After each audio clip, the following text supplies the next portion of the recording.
Livro de Leonel, O Preço de Ser Diferente, escrito pela médium Mônica de Castro. Capítulo 7. Faltava pouco menos de um mês para o fim das férias e Mozart queria aproveitar ao máximo sua estada no Rio de Janeiro. Chegou cedo à casa de Romero e logo pela manhã foram à praia. Na volta, Mozart foi para casa e Romero entrou para tomar banho. Iriam almoçar e tinham combinado de ir ao cinema com Alex e Judite. Por volta das 5 horas, Alex chegou com Mozart. Depois dos usuais cumprimentos, foram todos ao cinema. Ao atravessar a roleta da entrada, uma tristeza perpassou o olhar de Romero e Mozart indagou ao seu ouvido: aconteceu alguma coisa? Não, é que foi neste cinema que conheci Júnior. E daí? Provavelmente ele não está aqui hoje. E se estiver, você não tem com o que se preocupar. Estamos juntos. Era verdade. Desde o incidente com Júnior, Romero nunca mais fora ao cinema. Agora, porém, em companhia de Mozart, sentia-se seguro e confiante. Deixou de lado o medo e entrou decidido.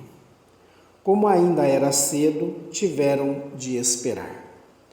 A sessão só começaria às 6 horas e eles ainda tinham tempo suficiente para comprar balas e pipocas. No balcão de doces, Romero escolhia um chocolate quando ouviu uma voz familiar atrás de si.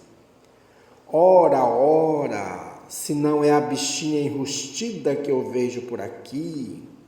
Sentiu saudade?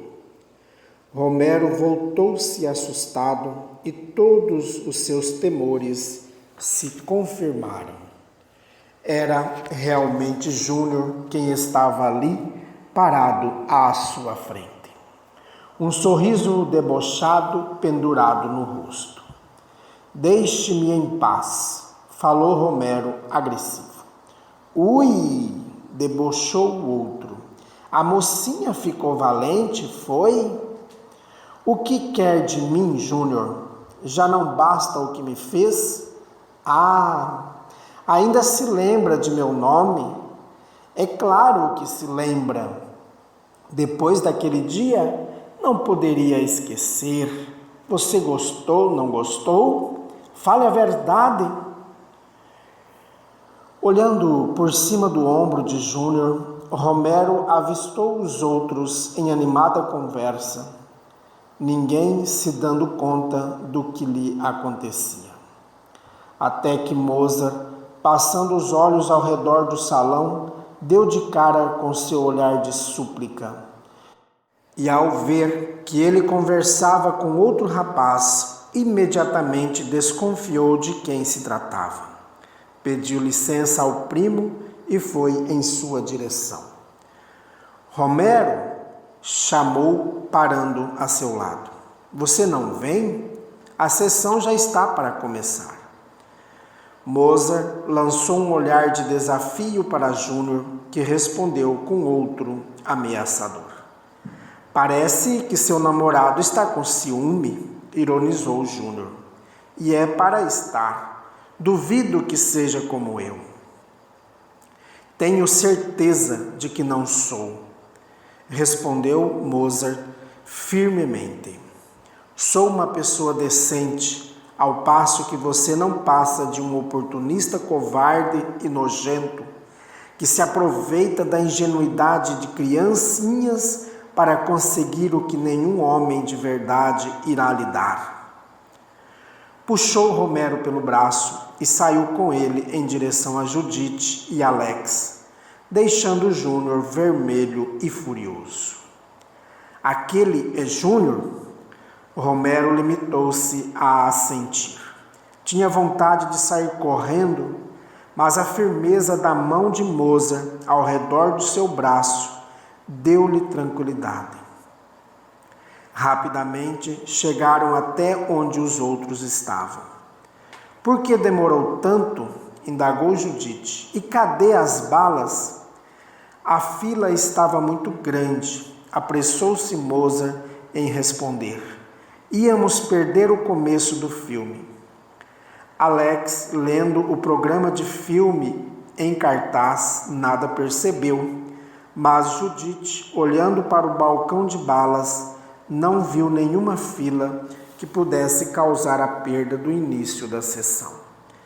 Ainda mais porque antes havia trailers, anúncios, jornal, curta-metragem e tantas outras coisas. Não disse nada, porém. Avistou um rapaz parado perto do balcão que não conhecia, mas a julgar pelo olhar de ódio que lançava para Mozart e Romero, devia ser ele o motivo da retirada dos dois. Achou aquilo estranho, mas guardou silêncio. Não queria encher o irmão de perguntas ali, na frente de todo mundo. A sessão transcorreu normalmente. Quando saíram, Júnior estava parado na calçada, fingindo que esperava o ônibus. Judite percebeu que Mozart o encarava e Romero se encolheu todo, cabeça baixa, evitando olhar para o rapaz.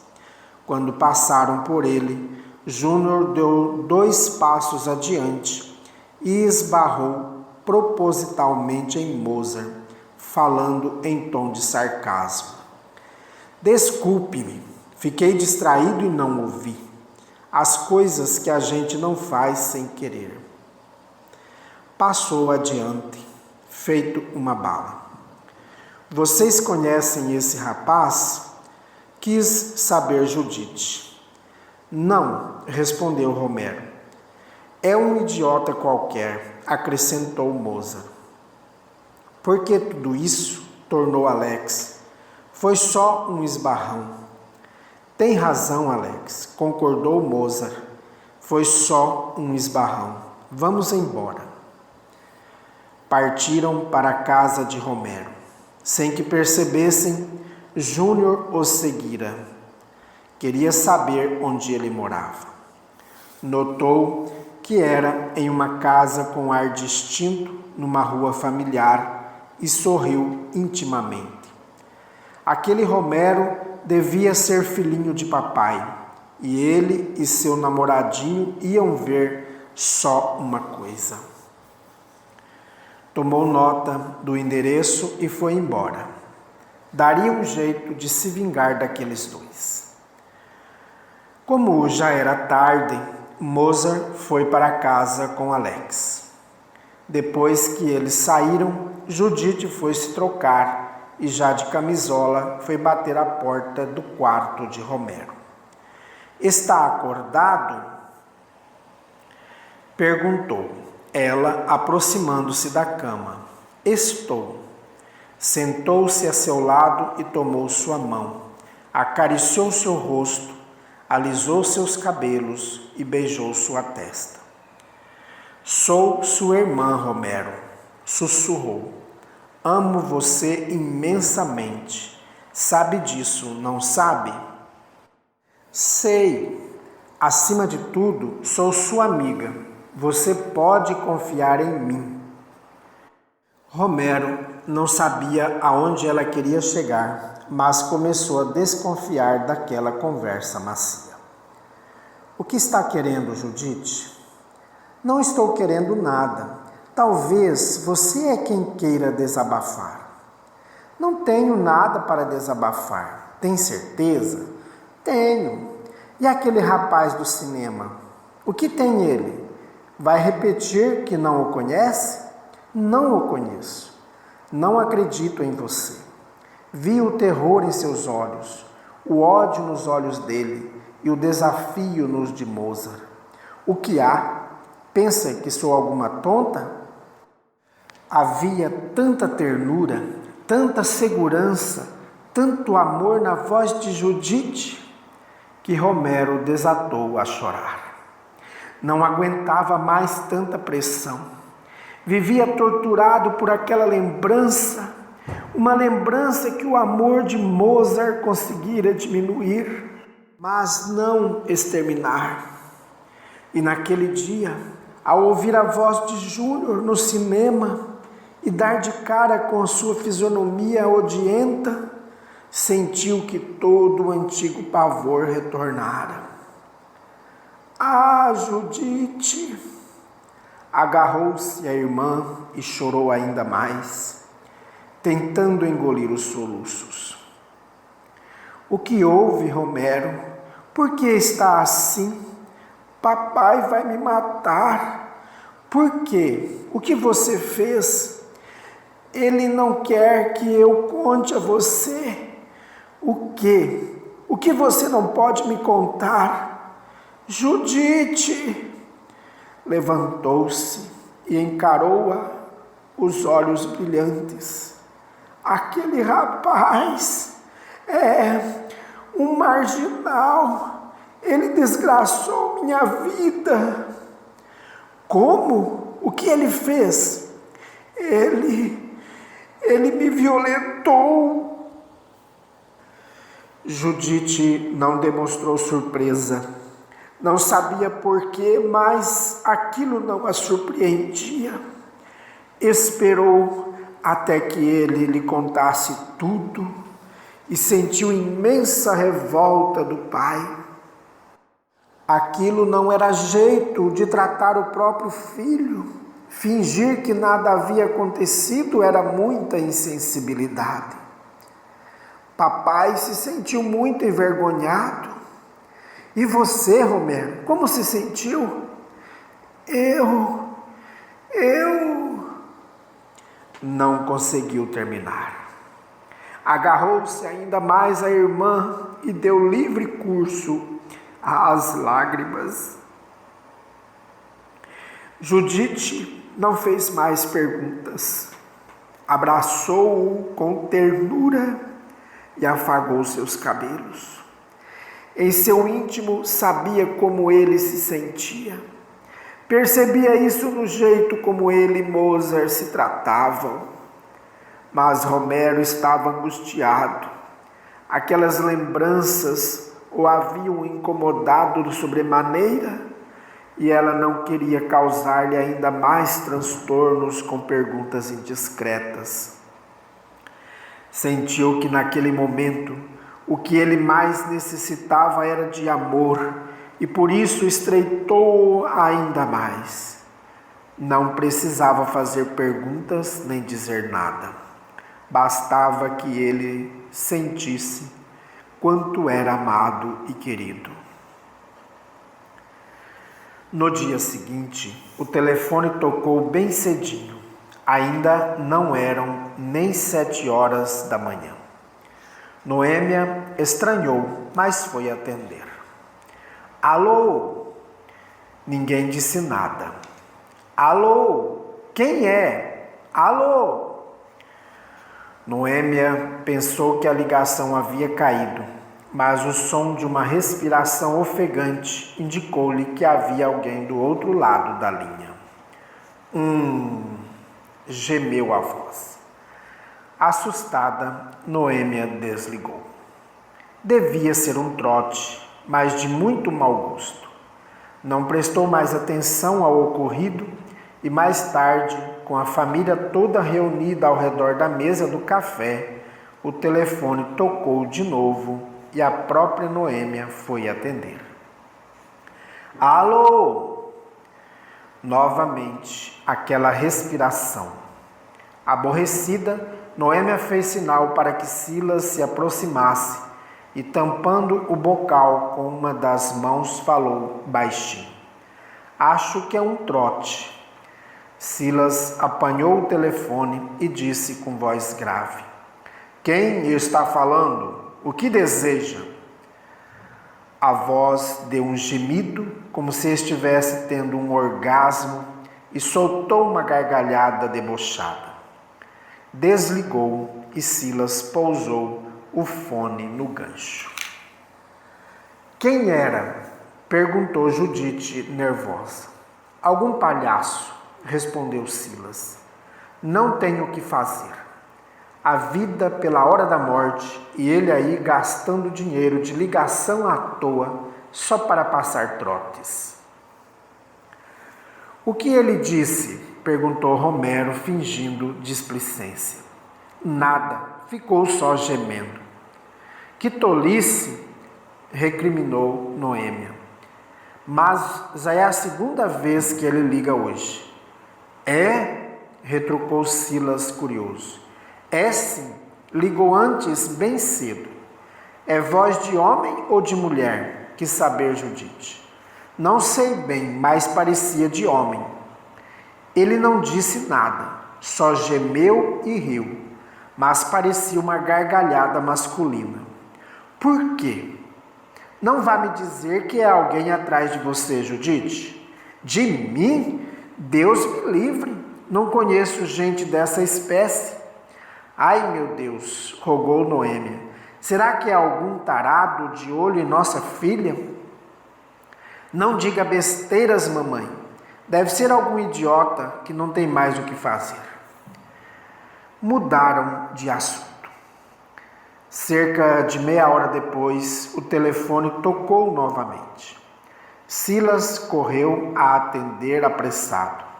E lá estava o mesmo gemido, a mesma gargalhada. Não tem mais o que fazer, não, seu cretino? Xingou. Por que não vai arranjar uma mulher? Bateu o telefone com raiva. Do outro lado da linha, Júnior também desligava as gargalhadas. Fora muito fácil descobrir o telefone daquele tolinho. Bastara anotar o endereço e procurar na lista telefônica. Ele não sabia quem havia atendido aquelas ligações, mas pelo jeito e pela voz deveriam ter sido a mãe e o pai de Romero. Ótimo, pensou, seu plano daria certo. É meu amigo, disse em voz alta. Vamos ver quem vai rir por último. Quando Mozart chegou no final da tarde, encontrou Silas de cara amarrada, demonstrando-se bastante aborrecido. Aconteceu alguma coisa, seu Silas? Perguntou cauteloso. Nada que mereça seu tempo, meu rapaz, respondeu de forma cortês. Algum palhaço resolveu nos passar um trote. Fica ligando de meia em meia hora, como se nós não tivéssemos mais nada para fazer. Um trote? O que ele diz? Nada. Fica só gemendo e rindo. Ah, se eu descubro quem é o desgraçado. Ainda acho que é alguém de olho em Judite, considerou Noêmia. Pode ser, e é mais um motivo para me aborrecer. Não quero nenhum marginal dando em cima de minha filha. Mozart não fez nenhum comentário. Romero chegou em seguida e chamou-o, levando-o para o quarto de Judite. Fechou a porta e os dois foram se sentar perto dela. Que história é essa de trote? Questionou Mozart. Alguém está ligando aqui para casa desde cedo, esclareceu Judite. Não diz nada, geme e dá gargalhadas. O pior é que meu pai pensa que é comigo. E é? Não. Romero e eu estamos desconfiados de que seja Júnior. Mozart olhou para Romero com ar de dúvida e ele tratou logo de explicar. Contei a Judite sobre Júnior. Ela precisava saber. Fez bem, concordou Mozart, percebendo que aquilo fora o máximo que ele contara. Mas será que é ele mesmo? É bem possível. Ele pode ter nos seguido ontem e descoberto nosso telefone no catálogo. O que será que ele quer? Não sei. Queria perguntar eu mesma, mas papai não deixa mais ninguém atender o telefone. Está danado da vida com esse sujeito. Será que Júnior ficou com raiva por causa de ontem, no cinema? Deve ter ficado. Romero me contou como você lhe respondeu à altura e ele deve estar morrendo de raiva. Isso é perigoso, refletiu Mozart. Também acho, concordou Judite prontamente. Ele pode estar pensando em lhes fazer algum mal. Que tipo de mal? Dar-lhes uma surra, sei lá. Uma pessoa que fez o que ele fez a Romero é capaz de muitas outras coisas. Judite tem razão, aqueceu Romero. Ele pode estar nos armando alguma cilada. De hoje em diante, aconselhou Judite, é melhor que nenhum dos dois saia sozinho. Isso é que não, objetou Mozart. Não vou me curvar às ameaças de nenhum covarde marginal. Nem eu, apoiou Romero, embora sem muita convicção. Mozart temia mais por Romero do que por ele. Ele sempre fora destemido e audacioso, ao passo que Romero era um menino tímido e medroso. E Júnior sabia disso. Como era covarde, não seria de espantar se ele procurasse Romero para algum tipo de vingança. Mas a vingança de Júnior era bem outra. Estava mais interessado em destruir a vida de Romero do que em lhe dar uma surra ou mesmo matá-lo. Ele conhecia bem aqueles garotos. Sentiam desde cedo o desejo e a corroê-los por dentro e ficavam aturdidos quando percebiam que esse desejo não era o que eles esperavam. Ao invés de se interessarem por garotas, como todos os colegas, voltavam seus olhos para os meninos e se assustavam com seus próprios pensamentos. Não viam graças nas mocinhas. Gostavam mesmo era dos rapazes bonitos e esbeltos, embora custasse a se dar conta disso. Até que chegava alguém mais experiente e lhe mostrava o caminho do prazer, e eles passavam a não querer outra coisa. Com Romero não seria diferente. Depois do estupro que levava, Júnior apostava que ele havia se descoberto sexualmente. Daí, para um namorado, era apenas um pulo. Fosse quem fosse o garoto que estava com Romero, Júnior tinha certeza de que não era apenas um amigo. Era algo mais. Vira no jeito como o defendera, como segurara seu braço, como falara com ele. Aqueles dois eram amantes, tinha certeza. Só que Romero era de família direita. Desde o primeiro dia dera para perceber. E o que diriam seus pais se soubessem que o filhinho querido, depositário de todos os seus sonhos e esperanças, não passava de uma bicha louca, um pederasta enrustido? Sim, porque Júnior duvidava que os pais soubessem ou desconfiassem de algo. É claro que eles sabiam que o filhinho não era mais intacto, que fora violado por outro homem e que jamais seria o mesmo depois disso. Mas, até aí, eles podiam dar a desculpa de que Romero fora atacado e violentado à força. Contudo, se descobrissem que Romero gostara da experiência, que sentira prazer na subjugação por outro homem, o que iria acontecer? Seria a vergonha total, a humilhação, o escárnio e o desprezo, tanto da família quanto dos amigos e da sociedade. E era isso que Romero merecia por incitar seu amiguinho emplumado a desdenhar de Júnior publicamente. Com um sorriso de escárnio nos lábios, Júnior apanhou o telefone e ligou de novo.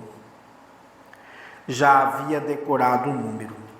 Como das outras vezes, foi o homem quem atendeu, quem ele acreditava ser o pai de Romero, Silas, que era o nome constante na lista telefônica.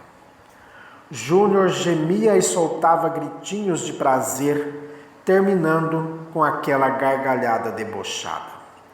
O homem ficava louco, xingava e batia o telefone, mas sempre tornava a atender. Estava curioso para saber quem era. Seu porco! Esbravejou Silas como de costume. Por que não nos deixa em paz? Se pensa que assim vai conseguir alguma coisa com minha filha, está muito enganado. Mato-o antes mesmo de chegar perto dela. Bateu o telefone, completamente transtornado, e Júnior redobrou a gargalhada. O idiota ainda pensava que ele estava de olho em sua filha. Ela até que era bonitinha, mas ele não gostava de mulher. Ligou de novo e Silas atendeu. Alô, é você, seu cretino? Por que não dá uma de homem e diz alguma coisa? É porque tem medo? Para espanto e surpresa de Silas, a voz do outro lado, ao invés de gemer como de costume, fez um breve silêncio e respondeu, rouca e baixa. Não tenho medo de nada. Num instante, Silas se recobrou do espanto e revidou. O que você quer é com minha filha? Não, foi a resposta lacônica. O que quer então? Romero desligou rapidamente, sem dar a Silas tempo de responder. Silas também desligou e esperou para ver se o telefone ia tocar novamente, mas ele permaneceu mudo. Ficou desconfiado. O que aquele homem, gemendo e urrando como se estivesse tendo relações sexuais, podia querer com seu filho? Se fosse com Judite, ele ficaria furioso, mas conseguiria entender. Judite era uma moça muito bonita e não seria de espantar que tivesse despertado o interesse de algum tarado ou maníaco, mas com Romero, balançou a cabeça, a fim de afastar aquela desconfiança, e foi até o quarto do filho. Ele saíra com Mozart e ainda não havia voltado. Nervoso, Silas voltou para a sala. Sentou-se no sofá e ligou a televisão, tentando prestar atenção ao programa. Durante o resto da tarde, permaneceu sentado junto ao telefone, à espera de que o homem ligasse novamente. Mas Júnior, para aguçar-lhe a curiosidade, não telefonou mais o resto do dia. Somente na tarde seguinte foi que ele tornou a ligar. Silas atendeu ansioso e Júnior foi logo dizendo: O senhor é o pai de Romero? Sou. Por quê? O que quer com meu filho? O senhor sabe, riu debochado. Não sei não. Não vejo o que um sujeito sujo como você possa querer com um rapaz direito como meu filho. Direito? Gargalhou. Só não vê quem não quer. Por quê? O que está querendo dizer? Pergunte a ele ou a seu amiguinho. Desligou novamente. Silas não gostou nada do jeito como ele pronunciara aquele seu amiguinho. Parecia que estava tentando lhe dizer alguma coisa, mas o quê? Seria possível que Romero e Mozart? Abanou a cabeça, dizendo a si mesmo que não, e ficou imaginando que motivos poderia ter aquele homem para ligar para sua casa e fazer insinuações sobre o filho. De repente, uma ideia lhe ocorreu. Seria possível que aquele homem fosse o mesmo que violentara Romero? Sim, era bem possível. Na certa, descobrira onde ele morava e estava pensando em atacá-lo novamente, só para viciá-lo e aliciá-lo para seu bando de pederastas. Sim, só podia ser isso. A essa certeza, soltou um suspiro de alívio. Romero não era culpado se aquele homossexual tarado resolvera persegui-lo. Só que não conseguiria nada. Romero não gostava daquelas coisas, saía-se muito bem com Domitila. De nada adiantaria tentar viciá-lo naquela vida. Ou será que adiantaria? Júnior não ligou mais naquele dia. Agora agia de forma diferente.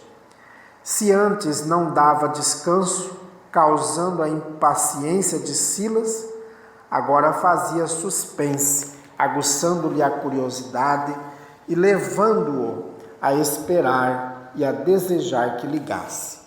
Queria saber mais. Quando Romero voltou da rua, em companhia de Mozart, Silas gentilmente pediu a este que fosse embora.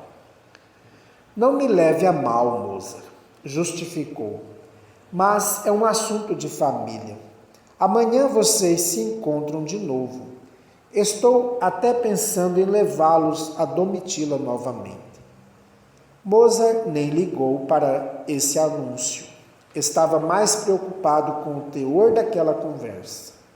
Contudo, não tinha como ficar.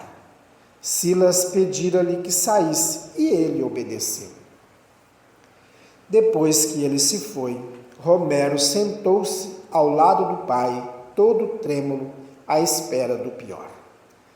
Filho, começou pausadamente, sei que eu mesmo lhe pedi para nunca mais tocar nesse assunto, mas como é o nome do rapaz que o atacou?